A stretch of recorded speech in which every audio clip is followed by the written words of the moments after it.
반갑습니다, 여러분. 오랜만에 얼굴을 내비치는 것 같습니다. 몇몇 분들이 성경 공부 영상을 조금 올려달라고 해서 영상을 올리다 보니 100회가 되었습니다. 그래서 지난 영상에 약속드린 것처럼 간증을 조금 하려고 합니다. 제 영상을 보시는 분들 중에 제 사역에 대해서 아시는 분들도 있지만 또 모르시는 분들도 있고 또 제가 캄보디아에 도착해서 사역한 지 20년이 다 돼 갑니다. 20년이 되었는데 기록을 남겨두는 것이 좋겠다라는 그런 마음도 들어서 기록을 남겨놓으면은 또 후대에 선교사역 하시는 분들이나 또 함께 선교사역에 동참하시는 분들에게 조금이나마 도움이 되지 않을까 하는 마음에서 오늘부터는 간증 중심으로 조금 나누려고 합니다. 저는 캄보디아에 오려고 생각을 못 했었습니다. 그런데 어떤 계기로 인해서 갑자기 제가 캄보디아에 파송을 받고 캄보디아에 오게 되었습니다. 그래서 제가 한국을 떠날 때에 또 여러 가지 준비도 미흡하고 또 후원자들도 많이 모집하지 못하고 해서 여러 가지 부족한 가운데에서 한국을 떠나게 되었습니다.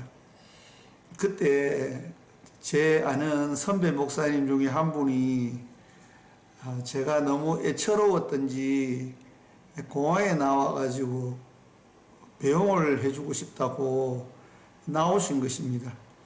그래서 공항에서 제가 캄보디아 떠날 때에 선배 목사님이 갑자기 축복 기도를 해주시고 싶다고 하시면서 축복 기도 하시고 또 하나님께서 주신 말씀이 있다고 하시면서 저에게 그 축복의 말씀을 주셨는데 욥기서 23장 10절 말씀입니다.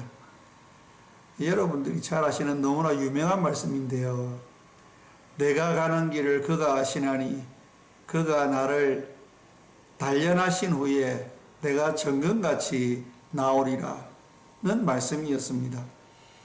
그래서 그 목사님이 저를 격려하시면서 앞으로 정금같이 그렇게 될 거니까 열심히 하라고, 힘들고 어렵지만은 열심히 하면 하나님께서 큰 축복해 주실 거라고 하면서 격려차 저에게 그 말씀을 주셨습니다.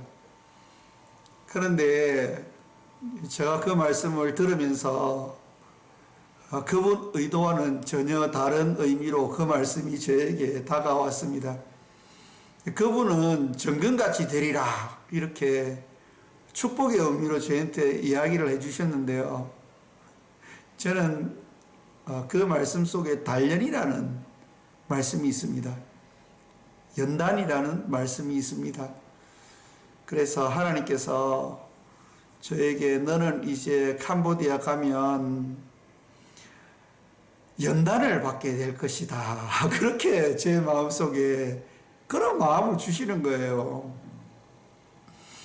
그래서 저는 그 말씀을 마음에 두고 지금까지 사역해 오고 있습니다. 사역해 오면서 수많은 고비와 또 어려움과 또 핍박과 여러 가지 힘든 상황들이 많았지만은 만약에 제가 그 목사님이 저에게 욥기서 23장 10절 말씀 주셨을 때에 하나님께서 큰 복을 부어 주시겠구나 라는 그런 기대감을 가지고 왔다면 저는 큰 실망하고 벌써 사역 그만두고 한국으로 가거나 또 제가 계획했던 다른 길을 갔을 것입니다. 그러나 제가 그 말씀을 들을 때에 캄보디아에서의 사역이 순탄치만은 않겠구나, 어려움이 많겠구나 라는 그런 마음의 다짐을 했기 때문에 여러 가지 고난과 어려움과 핍박과 그러한 환란이 다가올 때마다 너끈히 견딜 수 있었습니다. 왜냐하면 하나님께서 연단 받으실 것이라고 말씀했기 때문에 그것이 하나님께로부터 왔다는 것을 제가 이해하고 있었기 때문에 제가 그 모든 어려움들을 견딜 수 있었습니다. 하나님께로부터 왔기 때문에 하나님께서 나를 잘못되게 하시지 않고 나를 승리하시도록 하시는 분이시기 때문에 나에게 어려움을 주시는 이유는 하나님의 큰 뜻이 있다고 제가 이해를 했기 때문에 그 말씀이 참 저에게는 큰 힘이 되었습니다. 그래서 그 말씀을 붙들고 캄보디아에 왔는데 아니나 다를까 제가 캄보디아에 도착하는 그날 다음 날부터 어려움들이 계속되었습니다. 그래서 저는 3년 동안 사역을 시작하지 못했습니다. 제가 그 언어 공부를 열심히 한다고 사역을 못한 것이 아니고요. 여러 가지 어려운 상황들과 복잡한 상황들이 얽히면서 도저히 사역을 할 수 없는 그런 상황이었습니다. 그래서 그런 어려운 상황 가운데에서 하나님의 뜻을 구하면서 선교 사역을 시작할 때에 선배 선교사님 집에 제가 가게 되었습니다.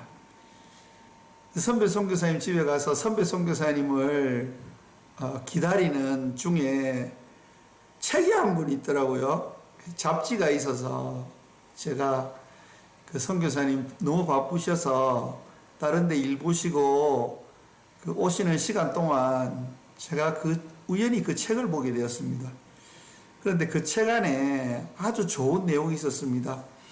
그 내용이 무엇이냐면 아주 조그만한 조약돌 같은 것, 그리고 그 조약돌보다 작은 자갈돌, 그리고 모래, 물, 이 네 가지를 박스에 담을 때, 그릇에 담을 때 가장 효과적으로 담을 수 있는 방법이 무엇인가?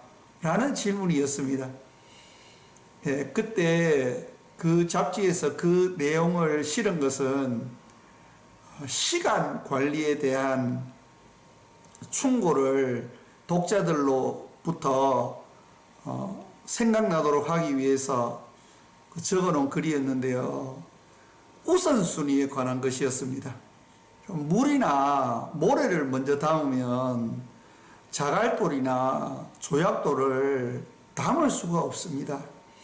그렇기 때문에 가장 큰 부피에 돌을 먼저 넣고 그 다음에 그거보다 더 작은 돌을 사이에 넣고 그리고 모래를 붓고 마지막에 물을 부어야지 가장 효과적으로 그 통에 그 네 가지의 것들을 담을 수 있는 것이었습니다. 너무나도 인상 깊었습니다. 그때 하나님께서 제 마음에 황 목사, 너도 앞으로 이렇게 사역을 해야 되는데 너가 가장 먼저 해야 될 일은 무엇이겠는가? 라는 그런 질문을 하나님께서 제 마음에 던지시는 거예요. 그래서 제가 생각을 잠시 했었습니다. 나는 지금 가장 먼저 무엇을 해야 하는가? 이 캄보디아 땅에서 하나님이 부르신 그 부르심에 합한 사역을 하기 위해서 내가 가장 먼저 해야 되는 가장 중요한 일은 무엇인가? 라는 생각을 하게 되었습니다. 그때 저는 제 마음속에 언어가 가장 중요한 것이다 라는 생각을 하게 되었습니다. 왜냐하면요, 선교가 무엇입니까? 저는 한국에 있을 때 어린이 전도협회에 열심히 했었습니다. 그래서 3일 클럽을 열심히 했거든요. 그럼 독자분들 중에서 3일 클럽에 대해서 잘 아시는 분들이 있을 것입니다. 3일 클럽이 참으로 복음 전하는데 효과적입니다. 그래서 제가 주일학교를 많이 했기 때문에 이 3일 클럽을 제가 했었는데요. 그때 3일 클럽 하면은 선교사 이야기를 해주지 않습니까? 그 어린이들에게 꿈을 심기 위해서 선교사 이야기를 해주는데 선교의 정의에 대해서 가르쳐 줍니다. 선교가 무엇입니까? 선교는 복음을 모르는 사람들에게 복음을 전하는 것입니다. 우리가 이 주일학교를 해보면은 단순한데 굉장히 중요한 진리를 담고 있는 내용들이 참으로 많습니다. 그래서 저는 주일학교 찬양을 참 좋아합니다, 여러분. 거기 기억하는 찬양 중에 정말 중요한 찬양 중에 하나가 돈으로도 못 가요. 힘으로도 못 가요. 지식으로 못 가요. 믿음으로 가는 나라, 하나님 나라. 얼마나 복음의 핵심입니까, 여러분? 그래서 그때 그 주일학교 학생들에게 선교에 대해서 가르칠 때에 했던 선교의 정의. 선교는 복음을 모르는 사람들에게 복음을 전하는 것. 우리가 어떠한 일을 하든지 간에 핵심을 붙들어야 됩니다. 주변 것을 붙들면 결국 올바른 목적지에 도달하지 못하고 3000% 빠지게 됩니다. 그래서 나중에는 내가 무엇을 하고 있는지에 대한 회의를 가지게 됩니다. 그래서 선교사님들이 이 땅에 와서 또 다른 나라에서도 선교사역을 많이 하고 계시지만은 처음에는 모두 다 복음을 전하기 위해서 각 나라에 파송받아서 가게 됩니다. 그런데 선교 사역을 하다 보면은 가장 중요한 이 핵심을 잊어버리고 3000% 빠지는 분들이 참 많이 있습니다. 하다 보면 그렇게 되거든요. 그래서 저희들이 선교를 하든지 사업을 하든지 교사로서 학교에서 가르치든지 또 복지시설에서 몸을 담고 일하든지 이 중요한 것이 철학입니다. 교육 철학, 선교 철학, 사업의 철학. 철학을 가지고 해야지 그냥 되는 대로 하면 결국은 이상한 대로 이렇게 빠지게 되거든요. 그래서 저는 다시 한번 선교에 대한 정의를 되새기면서 선교는 복음을 모르는 사람들에게 복음을 전하는 것이기 때문에 언어를 잘 해야겠다라는 생각을 했습니다. 왜냐하면은 복음은 언어를 통해서 전달되어지는 것입니다. 물론 저희들이 느낌을 통해서도 그 사람들에게 예수 그리스도의 사랑을 전달할 수 있습니다. 그러나 복음의 본질은 말씀입니다. 여러분, 하나님은 말씀이십니다. 제가 하나님의 음성을 들을 때 가장 중요한 것이 말씀이라고 말씀드렸습니다. 성경 말씀이 가장 중요한 것입니다. 성경에 뭐라고 기록되어 있습니까? 하나님은 말씀입니다.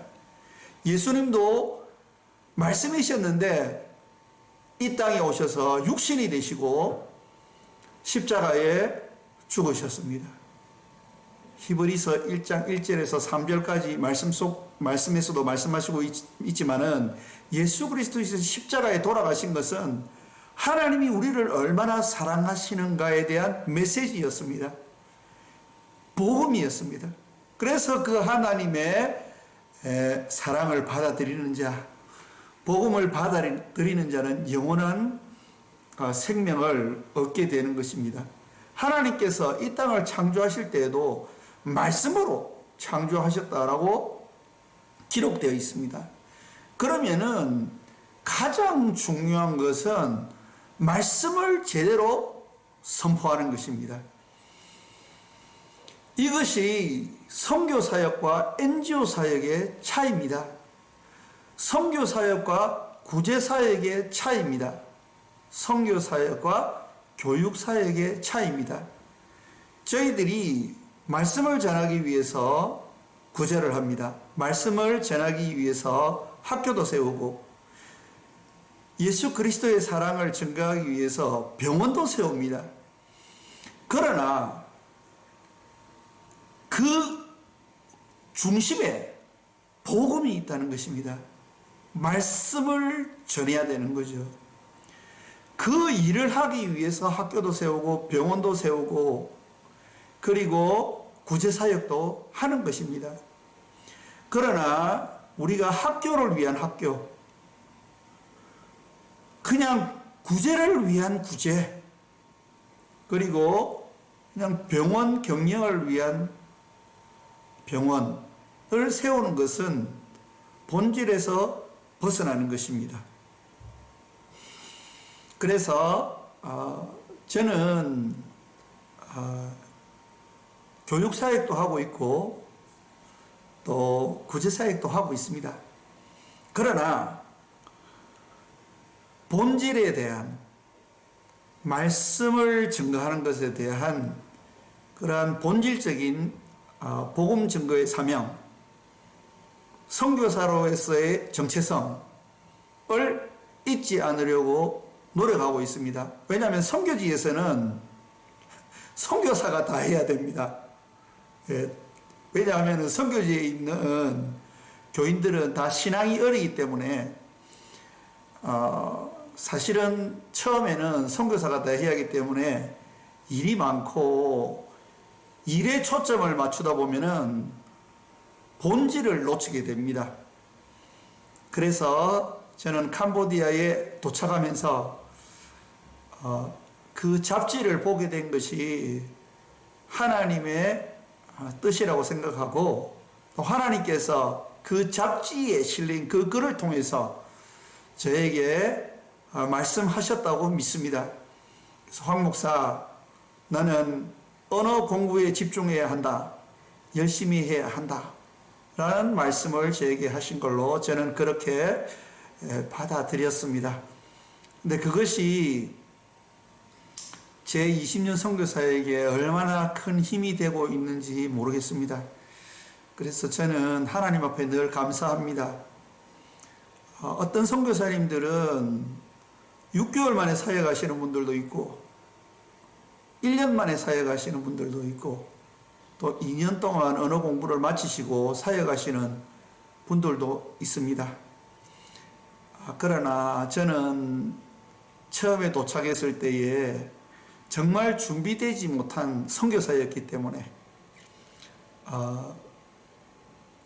3년 만에 선교를 시작하게 되었습니다. 그러나 그 어려움과 고통과 고난이 제가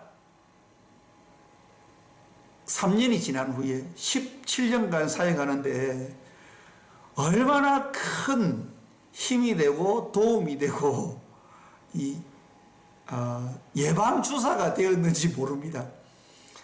그래서 하나님 앞에 감사드리고 정말 감사드립니다.